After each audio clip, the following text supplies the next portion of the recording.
അല്ലു അർജുൻ നായകനായ പുഷ്പ 2-ൻ്റെ ടീസർ യൂട്യൂബിൽ റിലീസ് ചെയ്തിരിക്കുകയാണ്. 1 മിനിറ്റും 8 സെക്കൻഡുമാണ് ടീസറിൻ്റെ ദൈർഘ്യം വരുന്നത്. എന്നിരുന്നാൽ പോലും 1 മണിക്കൂർ തികയുന്നതിന് മുമ്പ് തന്നെ 2 മില്യണിലധികം വ്യൂസ് യൂട്യൂബിൽ നിന്ന് നേടിയിരിക്കുകയാണ്. ടീസർ തുടങ്ങുന്നത് തന്നെ ഒരു ഫൈറ്റ് സീൻ കാണിച്ചുകൊണ്ടാണ്.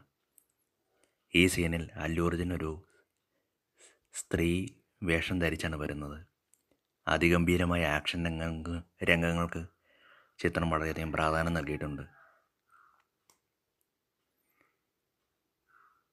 2024 ആഗസ്റ്റ് 15-നാണ് സിനിമ തിയേറ്ററിൽ റിലീസ് ചെയ്യുന്നത്. സിനിമയുടെ മ്യൂസിക് കമ്പോസ്